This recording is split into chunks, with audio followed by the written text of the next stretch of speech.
What if I told you that in 1944, somewhere in the Nevada desert, German POWs were not tortured?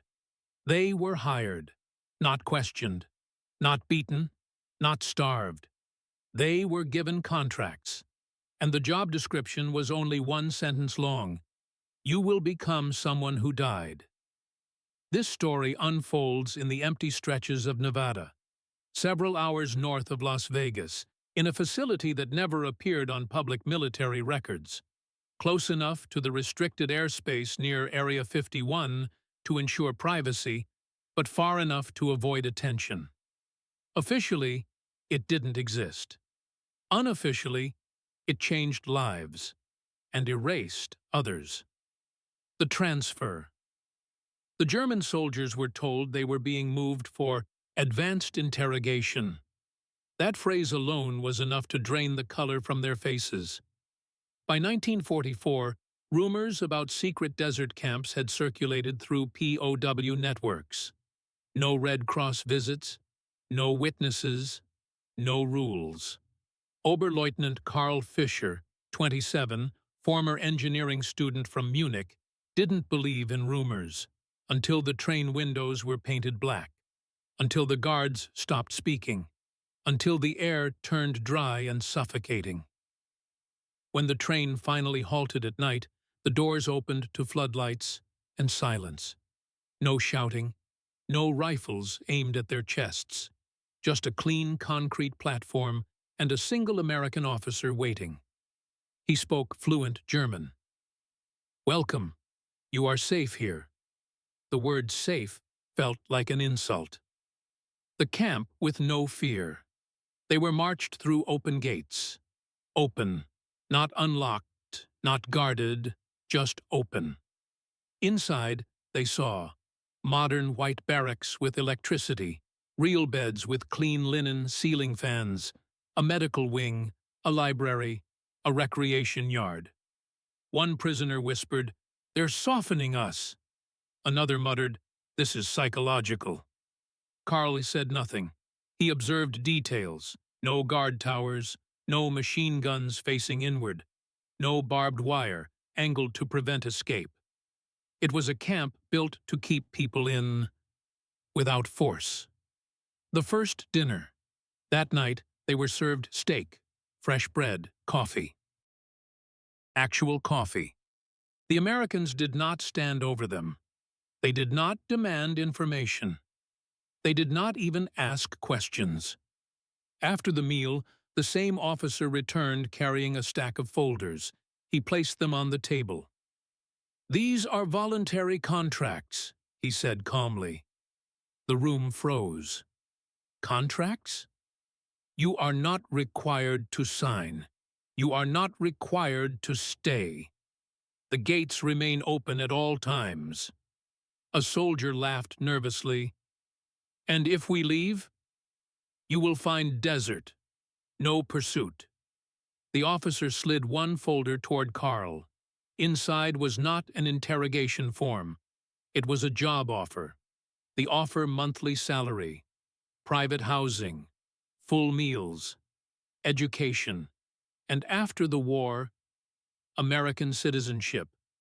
In exchange, full identity integration assignment. Karl read the line 3 times. He looked up. "What does that mean?" The officer held his gaze. "It means you will take the place of someone who cannot return home."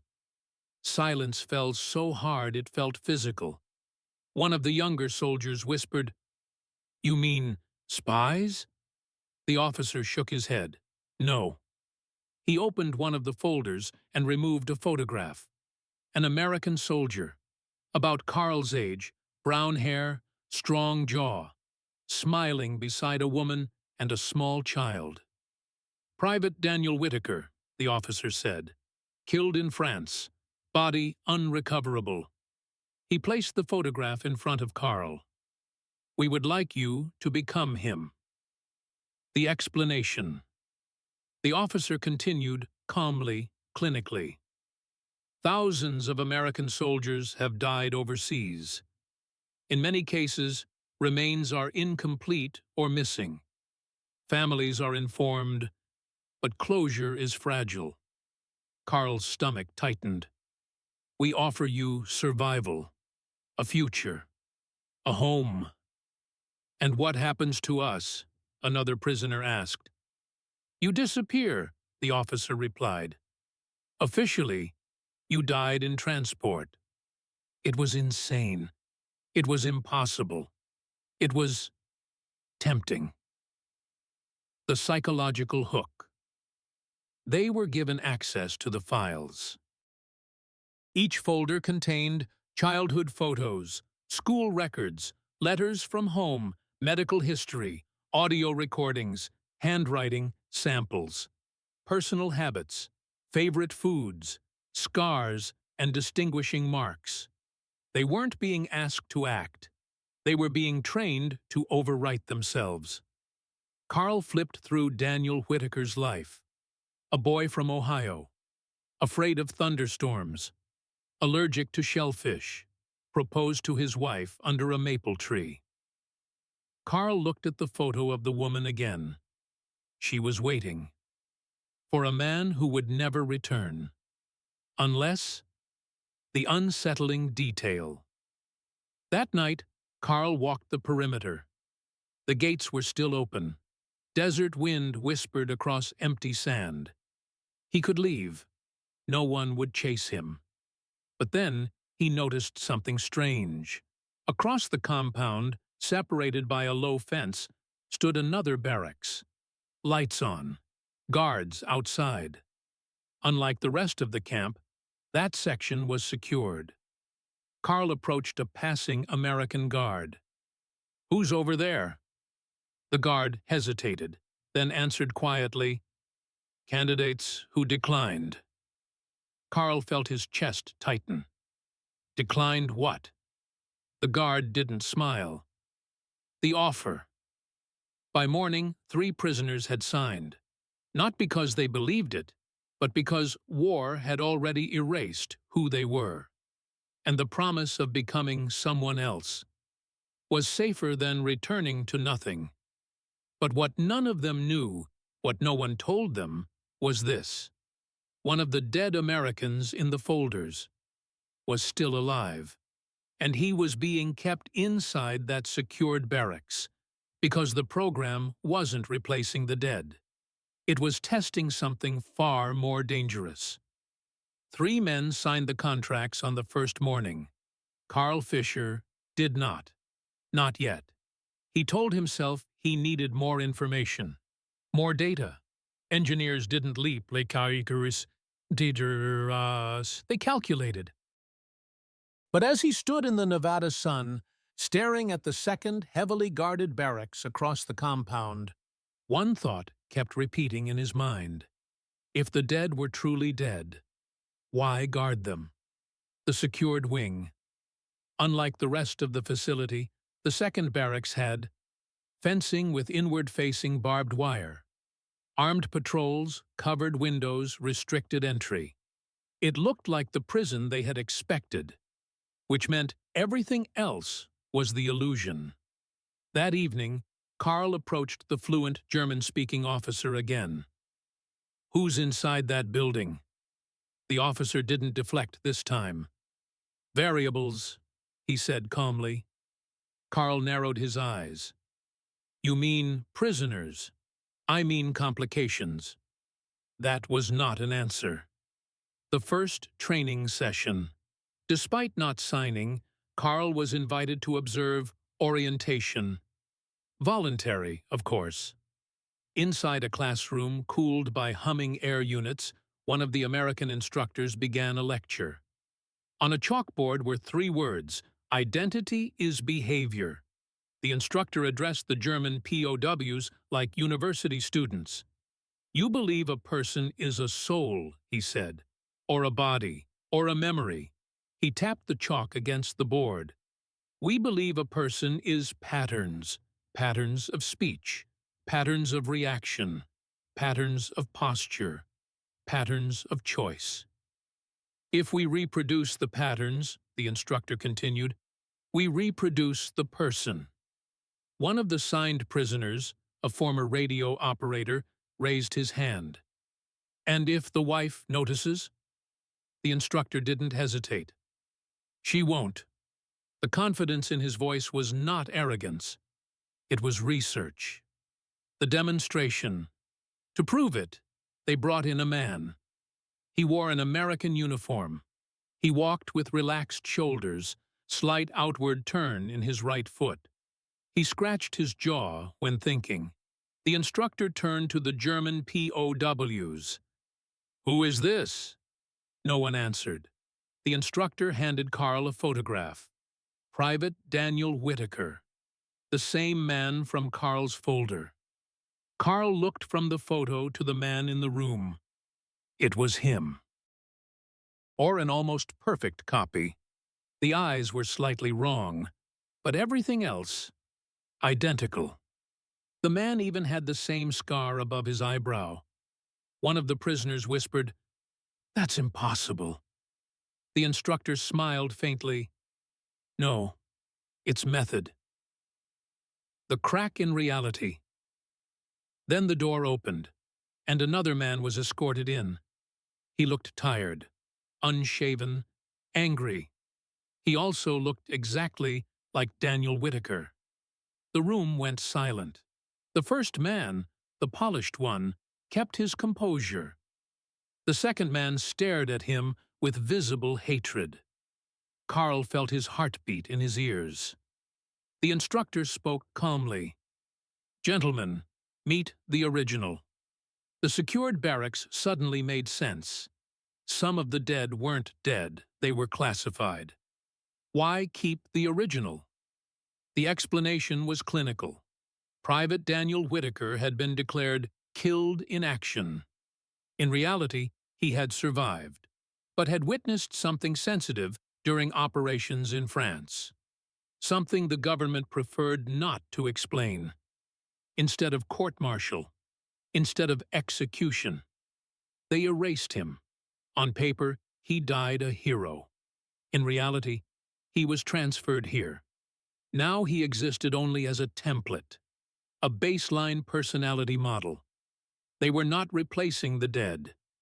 They were perfecting the art of substitution. The true purpose. The instructor erased the chalkboard, wrote new words. Reintegration Stability Index. "This is not about espionage," he said. "This is about continuity." He explained, "After major wars, societies destabilize. Thousands of grieving families. Economic disruption. Psychological fractures. But what if loss could be minimized?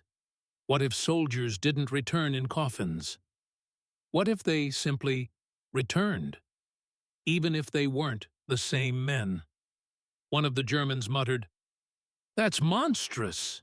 The instructor corrected him. "That's efficient." The test.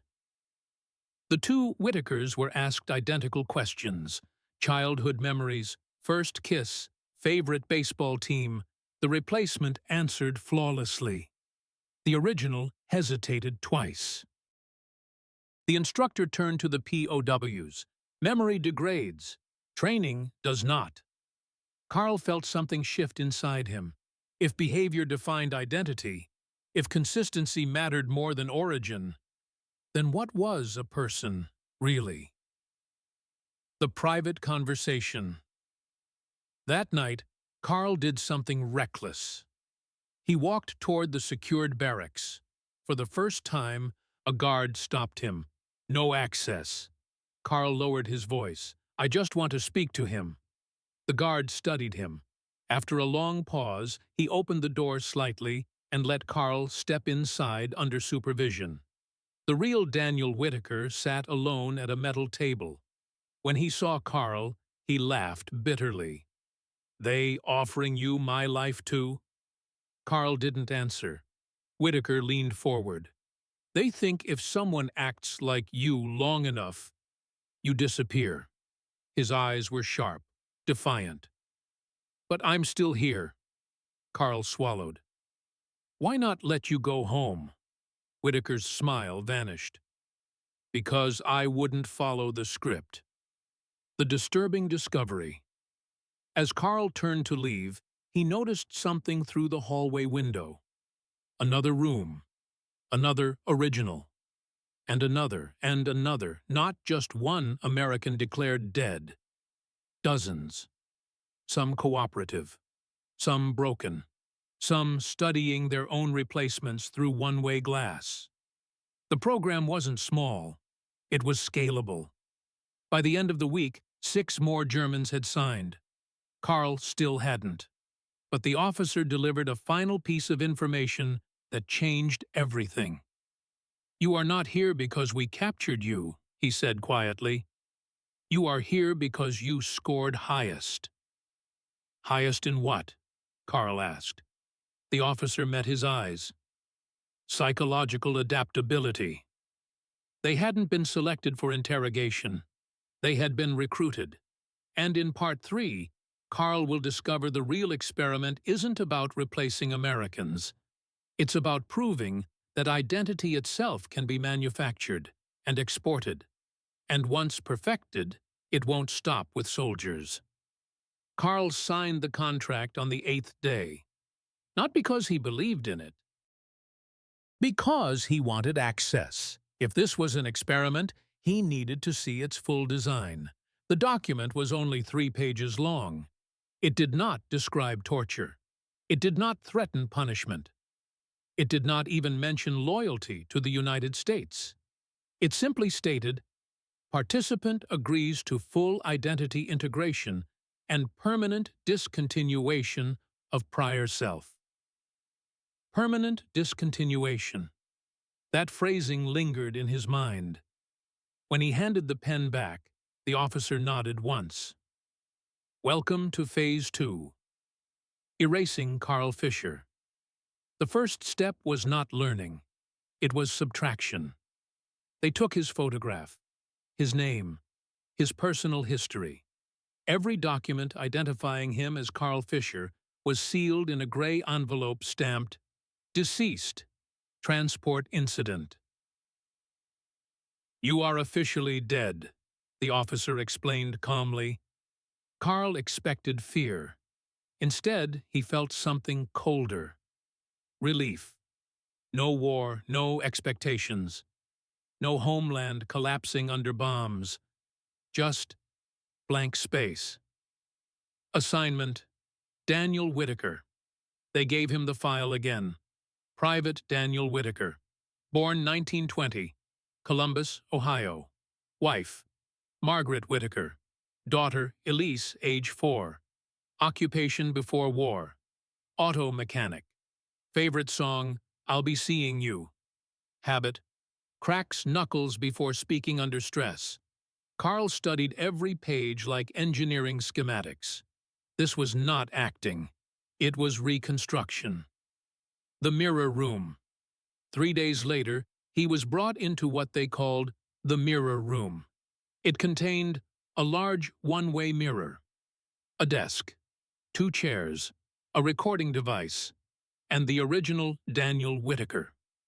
Whitaker looked thinner now, more exhausted, but his eyes still burned with awareness. Carl sat across from him. For the first time, the 2 men were alone.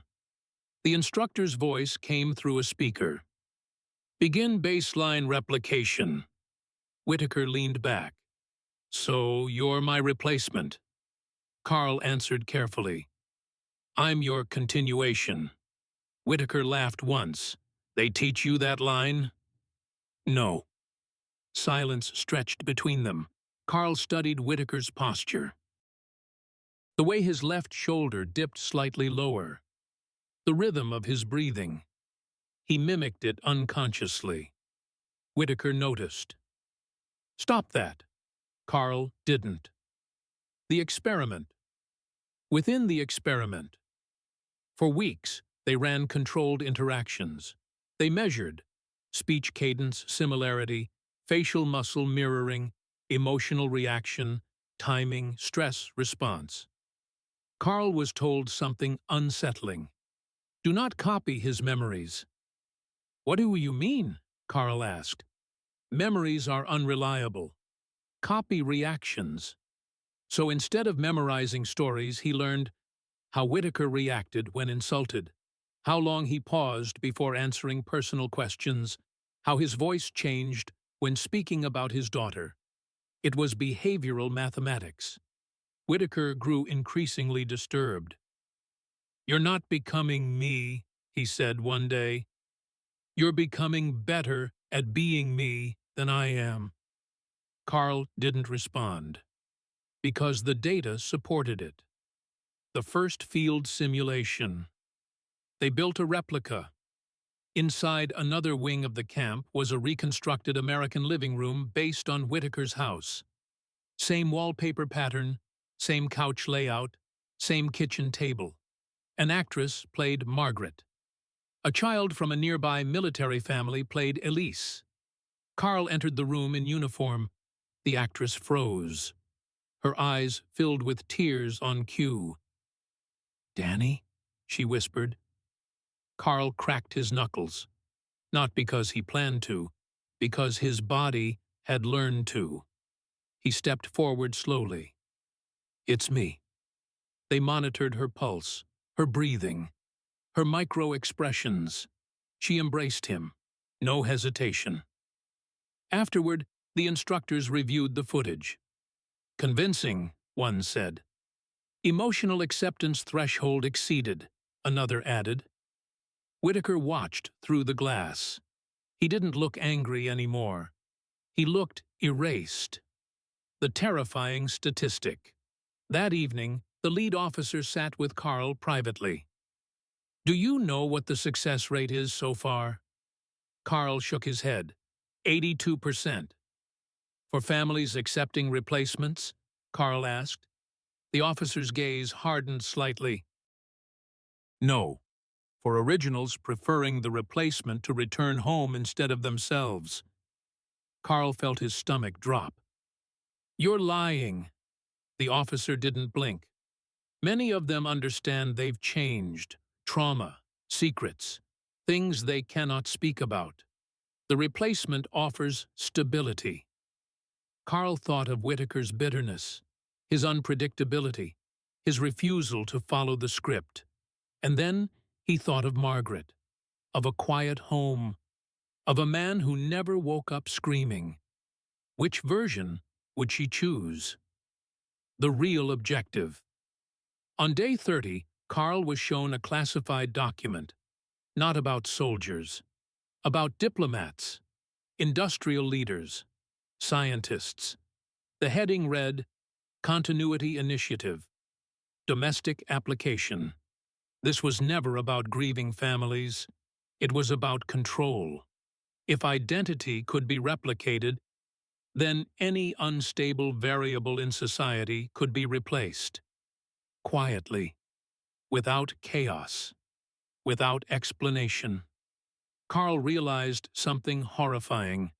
The war was simply the testing ground, the breaking point. That night, Whitaker confronted him in the mirror room. "They're sending you soon," Whitaker said. Carl didn't deny it. "They'll let you go home," Whitaker continued. "You'll sleep in my bed, hold my daughter." Silence. Whitaker leaned forward. "Tell me something. When she calls you Daddy, will you answer?" Carl looked at his reflection in the mirror behind Whitaker. For a split second, he didn't see Carl Fisher. He saw Daniel Whitaker. And the scariest part? It didn't feel like pretending anymore. The next morning, Carl received his deployment date. 2 weeks. But attached to the file was an unexpected note. Subject, Whitaker, Daniel, original, status, transfer approved. Carl went cold. Transfer where? When he asked the officer, the answer was calm. He's no longer required for baseline comparison. And what happens to him? The officer adjusted his gloves. Continuity requires closure. For the first time since arriving in Nevada, Carl felt genuine fear. Because if the program could erase a man once, It could erase him too. And in Part 4, Carl will have to decide. Does he protect the life he's about to steal? Or the man he's about to replace? The phrase wouldn't leave Carl's head. Continuity requires closure. It sounded administrative, harmless, like paperwork. But in a place like this, words were weapons. Daniel Whitaker, the original, was scheduled for transfer in 72 hours. Carl knew what that meant. If the baseline disappeared, the replacement would no longer be compared. No contradictions, no risk, no evidence. Just one version left. The proposal, Carl requested a private meeting with the lead officer. The officer agreed immediately, almost as if he'd expected it. "You want him spared," the officer said before Carl could speak. "Yes." "That would compromise the program." Carl leaned forward. "You don't need him dead. You need him silent." The officer's expression shifted slightly. Interest. Carl continued. "If I integrate successfully, you won't need a baseline. But if I fail, you will need him alive to study the discrepancy." It was a calculated argument, not moral, practical. The officer folded his hands. "You're adapting well." "I'm thinking like you," Carl replied. A long silence. Finally, the officer nodded once. "His transfer will be postponed, conditional on your performance." Conditional. Carl had just tied another man's survival to his own success. The final evaluation, before deployment, there was one last test. Not with actors, not with simulations, with real civilians. The camp had quietly flown in Margaret Whitaker's sister from Ohio under the pretense of a classified briefing. She believed she was meeting a psychological officer about Daniel's death. Instead, she was led into a private room. Carl was already inside. When she entered, she froze. Her hand flew to her mouth. "Danny?" No script, no rehearsal. Carl felt something unexpected. Fear. This woman had known Daniel since childhood. She would see through him. He stepped forward slowly, cracked his knuckles, a reflex now, her eyes filled with tears. She crossed the room and embraced him so tightly he almost lost balance. "You're alive," she whispered. The observers behind the glass recorded everything. Heart rate, elevated but stabilizing. Eye contact, sustained. Physical acceptance, immediate. After 20 minutes, she was convinced. Not confused, not uncertain. Convinced. When she left the room, she was already asking when he would be coming home. The realization. That night, Carl sat alone in the barracks. He tried to remember Munich, his mother's kitchen, the smell of rain on cobblestone, but the details felt distant, blurry. Instead, he could clearly picture the layout of Whitaker's garage, the sound of Elise laughing, the exact shade of Margaret's eyes. The training had done more than teach him patterns. It had overwritten priority. His mind was reorganizing around his new life. And that terrified him. The conversation with Whitaker. Carl went to the secured wing. Whitaker looked calmer now, resigned. "They say you passed," Whitaker said quietly. "Yes," Whitaker nodded once. "So this is it." Carl hesitated. "They're not transferring you." Whitaker looked up sharply. "What?" "I argued you're still useful." Whitaker studied him carefully. "You saved me?" "No," Carl said honestly. "I saved myself." A bitter smile flickered across Whitaker's face. "You know what's funny?" Whitaker said. "If you go out there and live my life perfectly, eventually Even I won't be sure which one of us was real." Carl didn't answer, because he wasn't sure anymore either. The departure. 2 weeks later, a black government car waited at the edge of the compound. No ceremony, no uniform. Carl wore civilian clothes, Daniel Whitaker's civilian clothes. In his pocket, a driver's license, a social security card, marriage certificate, copies, photos, all authentic, all legal. As he stepped toward the car, the lead officer gave him final instructions. "You are not spying. You are not reporting daily activities. You will live normally." "And if I fail?" Carl asked. The officer met his eyes. "We will correct the error." Not punish. Correct. Carl understood the difference. The twist on the road. As the car drove through the Nevada desert, Carl glanced back once at the distant facility near Area 51. The gates were open, always open. He realized something chilling. No one had ever truly been imprisoned there. They had all been applicants, some selected, some rejected, some archived. Hours later, as the desert faded behind them and civilization approached, the driver handed him a sealed envelope. "Open it when you're alone." Carl waited. When the car stopped at a small airfield outside Las Vegas, he stepped away and opened the envelope. Inside was a single document. Continuity Initiative, Phase 3. Below it, a list of names, not soldiers, civilians, mayors, judges, corporate executives, and one name circled in red: Daniel Whitaker. Carl's breath caught. He was not being sent home to live quietly. He was being placed. Daniel Whitaker had connections, through his mechanic job, to a manufacturing plant contracted by the government. Carl wasn't replacing a grieving husband. He was becoming access.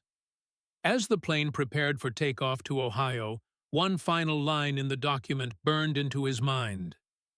Subject exhibits high integration stability. Candidate suitable for replication leadership training upon successful reinsertion. Replication leadership. They weren't just creating replacements. They were training replacements to recruit more. And in Part 5, Carl, now Daniel, will arrive home. But he won't be the only one who survived the war, because someone else in town has already been replaced, and they recognize each other instantly. The train slowed as it pulled into Columbus, Ohio. Carl Fisher no longer existed. Daniel Whitaker was coming home. Stepped down from the train. For a moment, he was alone. The platform was crowded. Families clutching flowers, children holding hand-painted signs, wives scanning every uniform with desperate hope. Carl stepped down from the train. For a moment, everything became very quiet in his mind. This was no simulation, no two-way mirror, no instructors with clipboards, just reality, and somewhere in that crowd, Margaret. The reunion. He saw her before she saw him, standing near the center of the platform, hands trembling, Elise beside her clutching a small stuffed rabbit. Margaret looked thinner than in the photographs, more fragile. Grief had already carved its place into her face. Carl felt something unexpected tighten in his chest. When her eyes finally locked onto him, time seemed to hesitate. Her lips parted. "Danny?" He cracked his knuckles, a reflex now beyond conscious control. Her breath hitched. She ran to him. The embrace was not cautious, not doubtful. It was absolute. Elise wrapped her small arms around his leg and began crying. "Daddy came back," she whispered. Behind them, strangers applauded. Carl smiled the exact way Daniel Whitaker smiled in photographs. Soft, slight tilt to the left. The observers weren't here. But the test was ongoing. The first crack. That night, in the Whitaker home, everything felt staged. The couch in the same position as the replica. The kitchen table identical. Even the creak in the hallway floorboard matched the training notes. Margaret studied him during dinner. "You're quieter," she said gently. Carl remembered the briefing. Post-combat behavioral variance acceptable within 12%. "France changes a man," he replied. Correct tone. Correct pacing. She reached across the table and squeezed his hand. "I don't care how you changed," she whispered. "You're here." Acceptance threshold. Complete. The unexpected encounter. 3 days later, Carl walked into Whitaker's auto shop for the first time. The smell of oil and metal grounded him. This was not performance anymore. This was occupation. As he stepped inside, a man looked up from beneath a truck. Mid-30s, sharp eyes. The man froze. Not with joy, with recognition. A flicker, subtle, but unmistakable. Carl felt it instantly. The man stood slowly, wiping his hands. "Danny," he said carefully. His voice was neutral, too neutral. Carl's mind raced through the file. Name: Thomas Hale. Friend since high school. Works part-time at the garage. But something wasn't in the file. That look. Hale stepped closer. For half a second, their eyes locked. And in that second, there was understanding. Not confusion, not doubt, recognition. Not of Daniel Whitaker, but of something else, the code. Hale spoke quietly. "Long trip?" Carl answered evenly. "Long enough." Hale nodded once. Then, almost casually, he scratched behind his ear twice. Carl's pulse spiked. That gesture. It wasn't in Whitaker's behavioral notes. It was familiar for another reason. It was one of the non-verbal signals used inside the Nevada facility. A signal meaning, "Are you placed?" Carl didn't react outwardly. He bent down, picked up a wrench, and responded by adjusting his sleeve cuff twice. The return signal. Confirmed. Hale's jaw tightened slightly. They turned away from each other as if nothing had happened. But the message was clear. Carl wasn't the only replacement in town. The quiet meeting that evening, Hale knocked on the Whitaker door. Margaret smiled warmly when she saw him. "Tom, come in." Hale stepped inside, but his eyes stayed on Carl. Elise ran past them. Margaret went to prepare coffee. For a brief moment, the two men stood alone in the hallway. "How long?" Hale asked under his breath. 3 days, Carl replied. Hale nodded slowly. "I've been here 6 months." 6 months, which meant the program had expanded beyond soldiers declared dead. "Who were you?" Carl asked. Hale's expression hardened. "Doesn't matter." That answer confirmed everything. They weren't just replacing fallen heroes. They were inserting assets into civilian life. The scale of it. Later that night, Hale met Carl behind the garage. No wives, no children, just 2 men who weren't who they claimed to be. "It's bigger than they told you," Hale said. Carl remained still. "They're testing social influence thresholds, not just family reintegration." Hale explained. He had replaced Thomas Hale after the original died in a factory accident. But the accident wasn't accidental. The original Hale had been organizing labor complaints at the manufacturing plant, the same plant connected to military contracts. Now, the replacement Hale had quietly dissolved those movements, stabilized the workforce, improved output. No resistance, no chaos. Carl understood. Continuity wasn't about comfort. It was about control. The disturbing truth. They're building a network, Hale said quietly. Replacements who don't know how many others there are. Why not tell us? Carl asked. Compartmentalization, Hale replied. If one of us breaks, the structure survives. Carl thought back to the list in the envelope. Mayors, judges, executives, and himself. He wasn't placed randomly. The auto shop serviced vehicles for the manufacturing plant's management. Access. Conversations. Influence small, quiet adjustments. The psychological shift. That night, lying beside Margaret as she slept peacefully, Carl stared at the ceiling. He should have felt guilt. Instead, he felt efficiency. The town was calm. The factory was productive. Margaret was no longer grieving. Elise laughed again. Was this wrong? Or was it simply engineered stability? The most disturbing thought crept in slowly. Maybe the replacements were improvements. Maybe that was the real experiment. The next morning, a black car parked across the street from the Whitaker house. No markings, no plates. Carl watched from the window. Hale was already standing outside his own house down the road, watching too. The driver stepped out and handed Carl a small package. Inside, a photograph of Daniel Whitaker, the original, standing in Nevada, alive.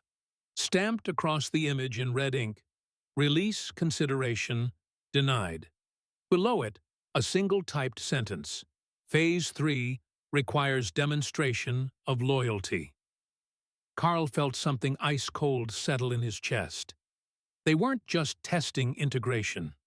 They were testing obedience.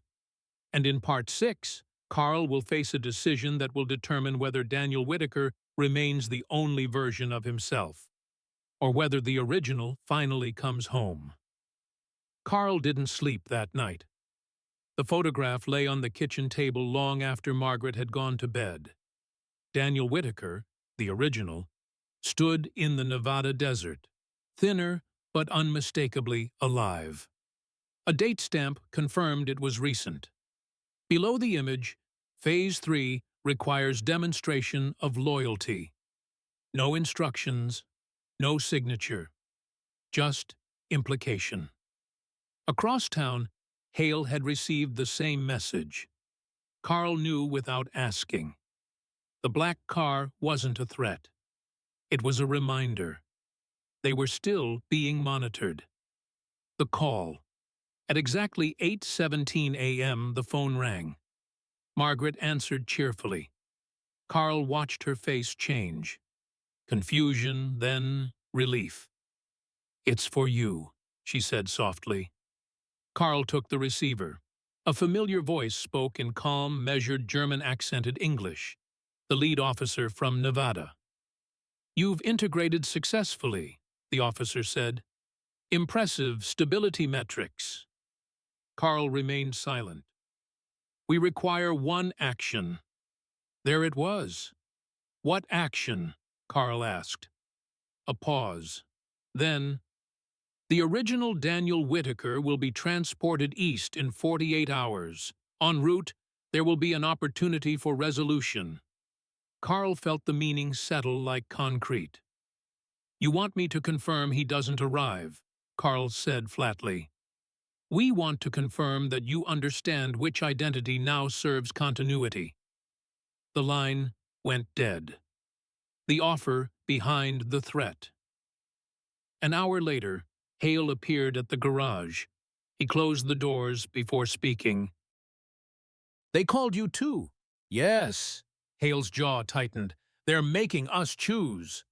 Carl nodded. If the original returned, the entire experiment risked exposure. If the replacement eliminated the original, loyalty was proven, and the network would grow. "This is how they bind us," Hale said quietly. "Not with chains, with decisions. Carl stared at the workbench. He realized something horrifying. They didn't need surveillance. Once you killed your original, you eliminated your own way back. The meeting point. The instructions arrived that evening via telegram.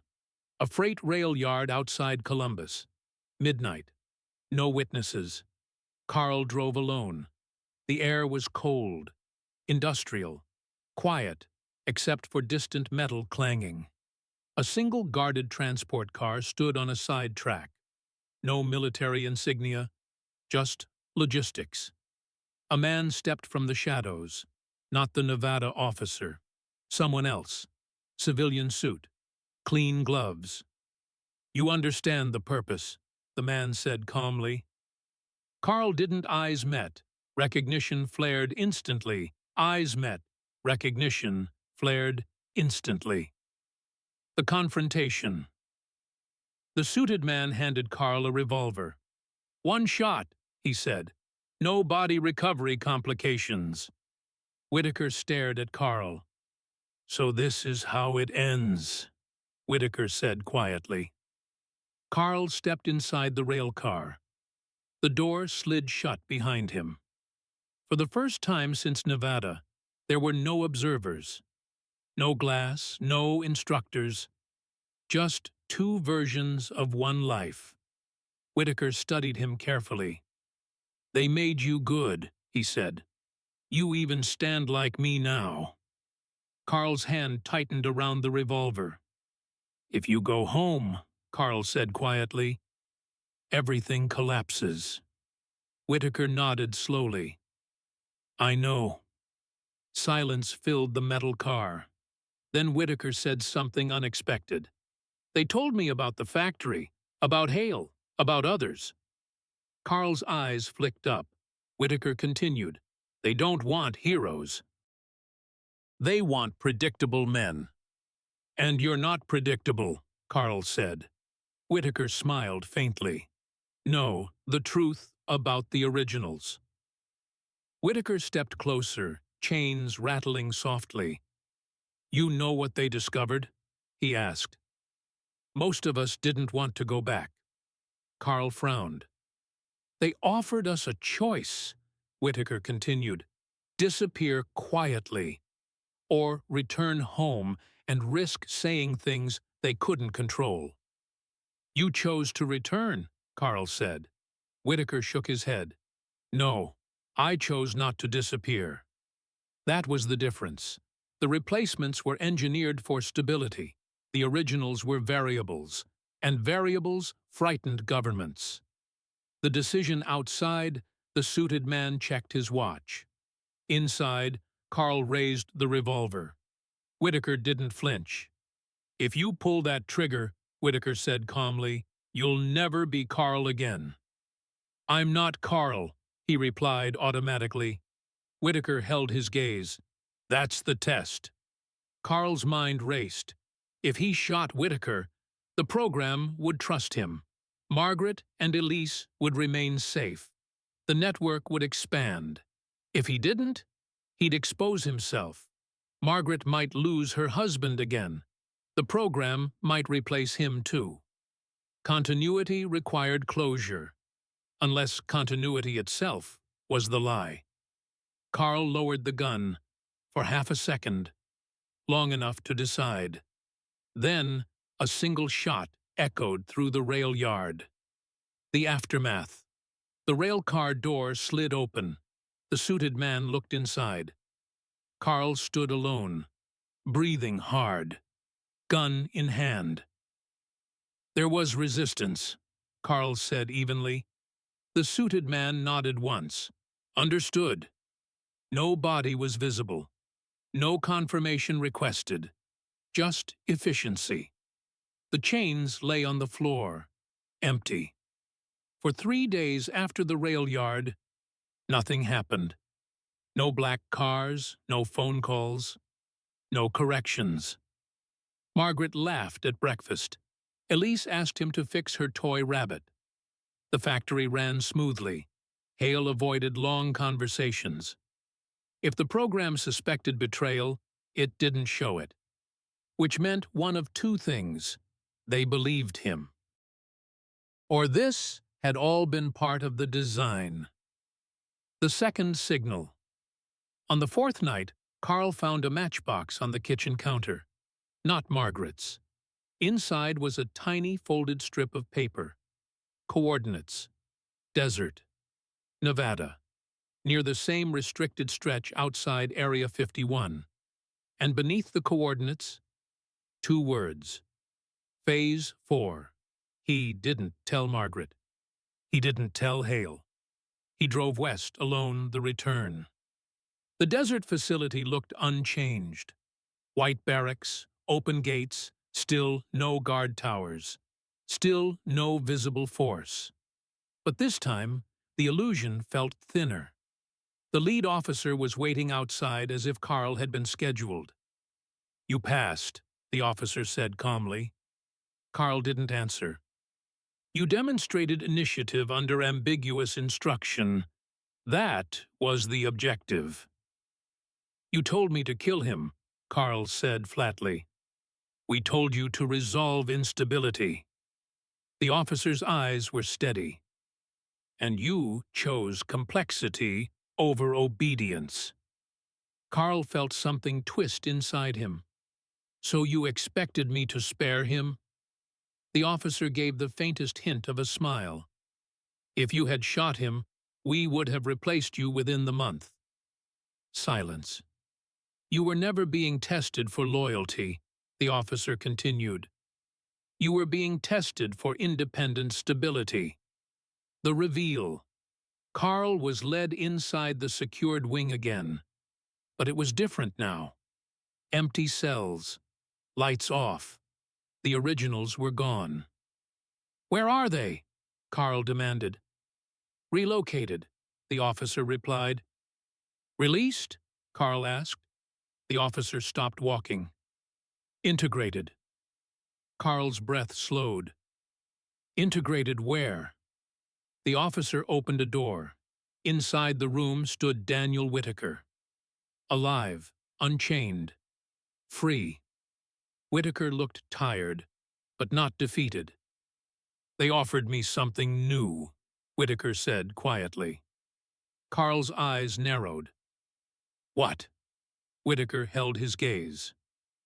"A role. The true experiment." The officer stepped forward. "You misunderstood the initiative," he said calmly. "We are not replacing people."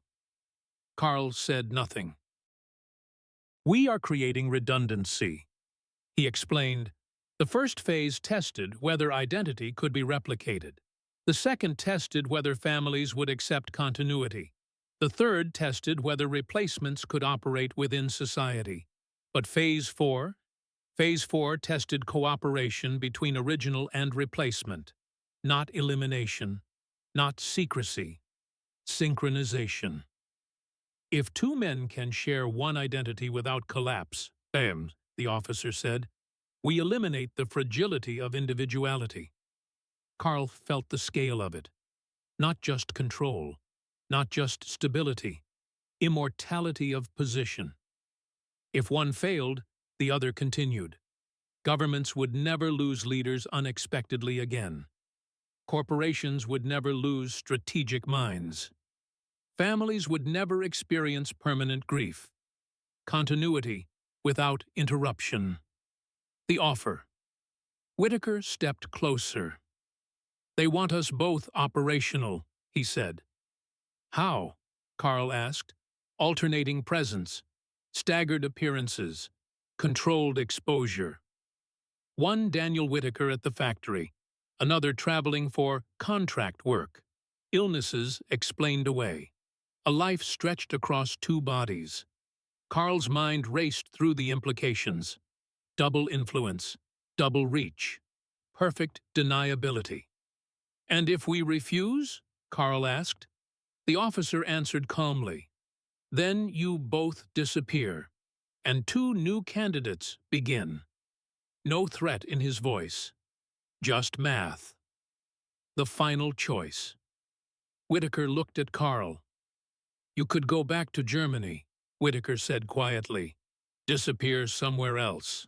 They'd allow it." Carl considered it. Munich, ruins. A country divided.